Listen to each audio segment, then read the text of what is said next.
اللہ فرماتا حنفاء للہ غیر مشرکین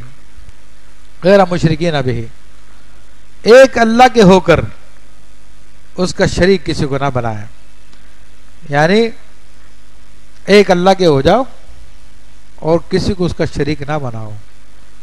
عزیزان محترم، ایسے تو ہم سبھی یہ دعویٰ کریں گے کہ ہم اللہ کے ہیں، ہم کسی کو اس کا شریک نہیں مانتے ہیں، لیکن ہمارے عملی معاملات ایسے نہیں ہیں۔ عملی معاملات زبان سے تو یہ ہے، لیکن ہمارا لیڈر ہمیں کوئی خلاف شریعت بات کا کہہ دے، ہمارا پیر یا ہمارا استاد یا اور کوئی اگرچہ کہ ہمیں خلاف شریعت بات کا کہہ دے، اور ہمیں علماء بتا بھی رہے کہ خلاف شریعت بات ہے، لیکن ہم اس پہ عمل کر لیتے ہیں اور کہتے ہیں کہ نہیں جی یہ تو ہمارے لیڈر کا حکم ہے، تو یہ بھی غیر اللہ کی عبادت میں آتا ہے۔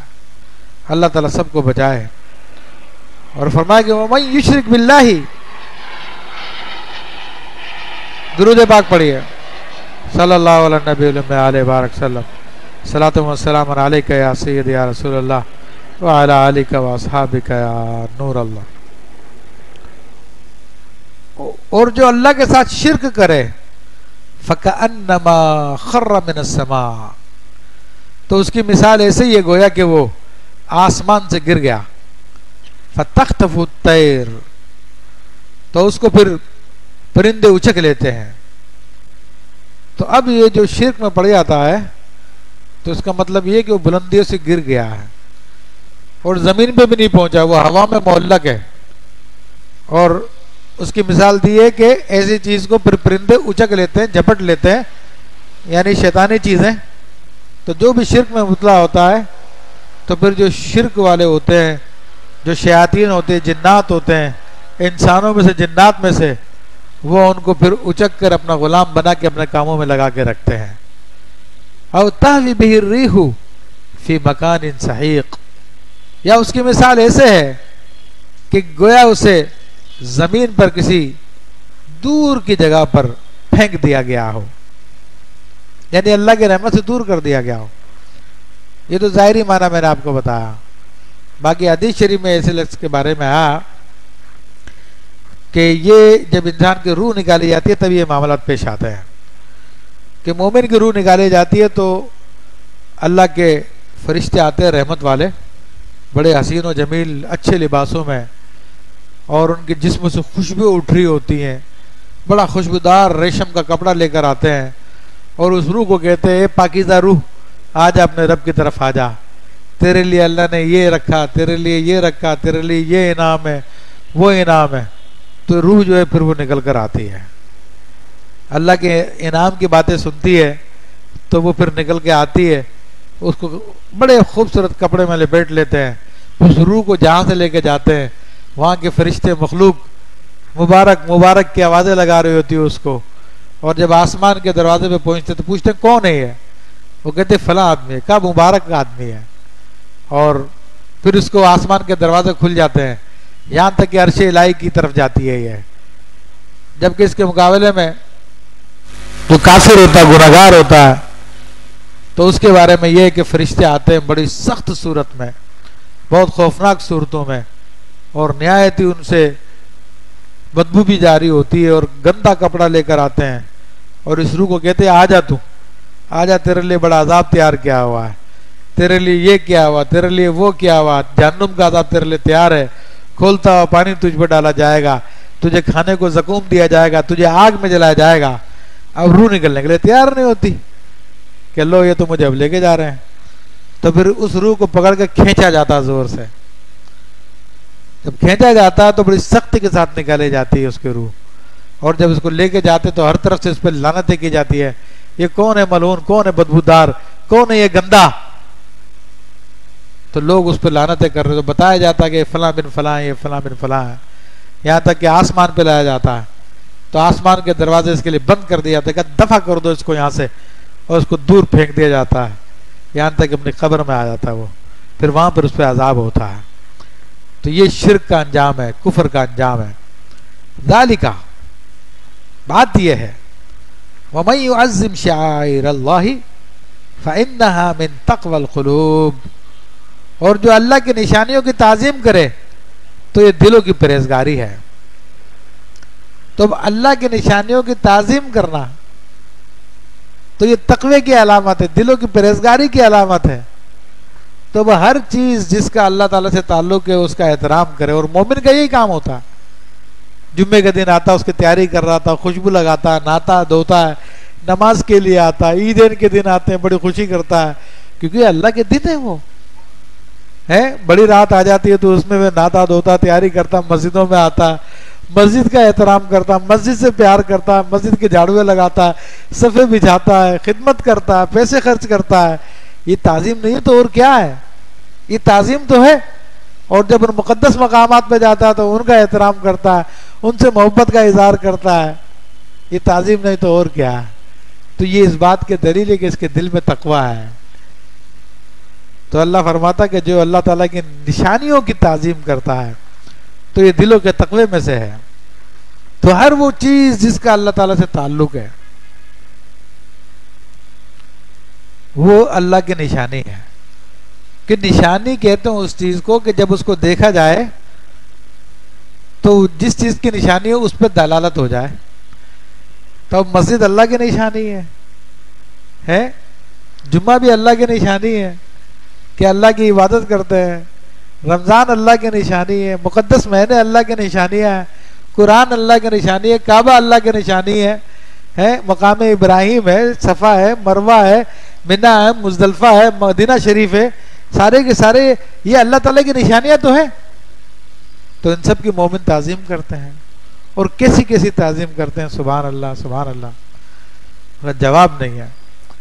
امام مالک رضی اللہ تعالیٰ عنہ نے پوری زندگی مدینہ منورہ میں ننگے پیر رہے اور کبھی گھوڑے پہ سواری نہیں کی کہ یہ حضور صلی اللہ علیہ وسلم اس شہر میں مدفون ہے اور میں گھوڑے پہ کیسے بیٹھوں.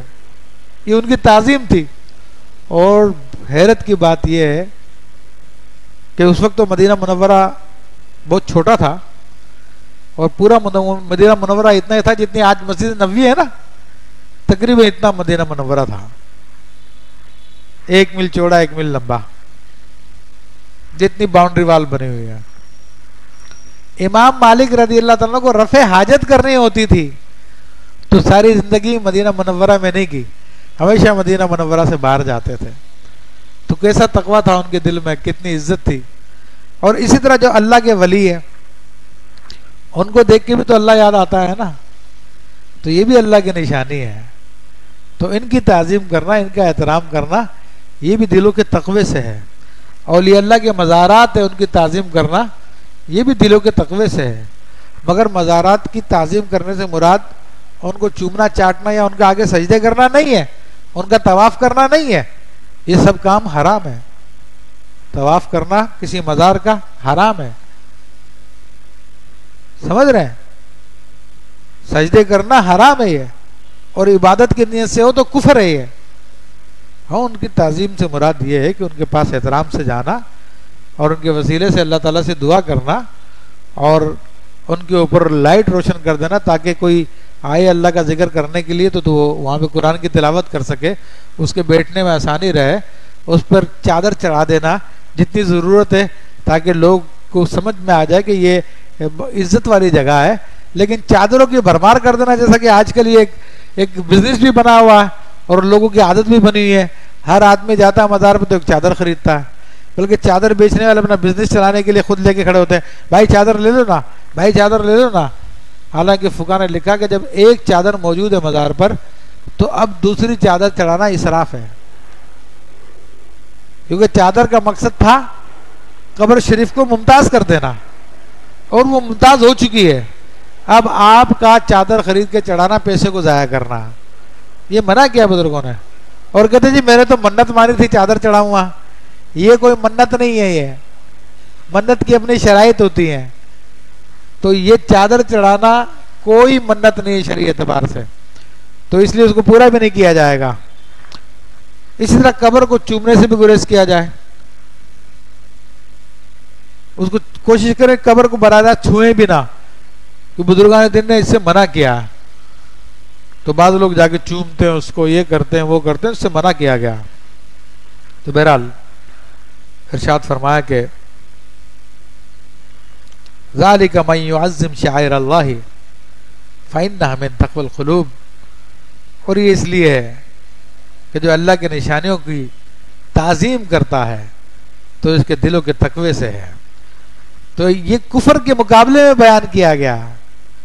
عزیزان محترم، پیچھے کافر کی مثال تھی کہ جو اللہ کے ساتھ شرک کرتا ہے، پہلے اس کو بیان کیا، پھر اس کے مقابلے میں کہا کہ جو اللہ تعالیٰ کی شاعر کی نشانیوں کی تعظیم کرتا ہے تو یہ دلوں کا تقویٰ، تو اس کے مقابلے میں آیا تو پتہ چلا کہ کافر اللہ کے نشانیوں کی تعظیم نہیں کرتا اور مومن اللہ کے نشانیوں کی تعظیم کرتا ہے۔ تو بہت سارا فرق ظاہر ہو گیا۔ بہت سارے فرقے جو اپنے آپ کو مسلمان کہتے ہیں تو ان کا تو یہ انہوں نے اپنا دینی فریضہ بنایا ہوا کہ نبیوں کے مزارات کو انہوں نے بموں سے پھاڑا، انہوں نے صحابہ کرام کے مزارات کو دھماکوں سے اڑایا، اور جو نبی کریم صلی اللہ علیہ وسلم کی یادگار مساجد تھیں انہوں کے اوپر انہوں نے بلڈوزر چلائے۔ تو پتہ چلا کہ ان کے دل اللہ تعالیٰ کی نشانیوں کی تعظیم سے خالی ہیں، تو پتہ چلا ایمان سے بھی خالی ہے۔ بات سمجھ میں آ رہی ہے؟ اور جو تعظیم کرتے ہیں تو وہ اہل ایمان ہے، کیونکہ اللہ نے اس کے مقابلے میں بیان کیا۔ پھر ایک اعتراض ہو سکتا ہے، ممکن آپ کے ذہن میں آیا ہو کہ بھائی بعض جو غیر مسلم ہیں تو وہ بھی اولیاء کرام کی تعظیم کرتے ہیں، جیسے حضرت خواجہ خواجگان غریب نواز رحمۃ اللہ علیہ کے مزار پر حنوت بھی جاتے ہیں، تو اس کا مطلب کیا وہ بھی مومن ہو گئے؟ تو دیکھو وہ خواجہ صاحب کی تعظیم کرتے ہیں اللہ کا ولی سمجھ کے نہیں، بلکہ خود خدا سمجھ کے تعظیم کرتے ہیں۔ ان کے یہاں پر جو چیز نفع دے وہ خدا ہے، جو نقصان دے وہ خدا ہے۔ حاصل ہوتا ہے، اولاد پیدا ہوتی ہے، بچے پیدا ہوتے ہیں، یہ تعظیم کر رہا تو میرے بھائیوں وہ مسلمان نہیں ہے، بلکہ وہ تو اس کے شرک میں اور اضافہ ہو رہا ہے کہ اس نے اور خداؤں کا بھی اضافہ کر لیا اپنے یہاں پر، کیونکہ وہ خدا سمجھ کے ہی ان کے پاس آتا ہے، تو وہ مومن نہیں ہو سکتا۔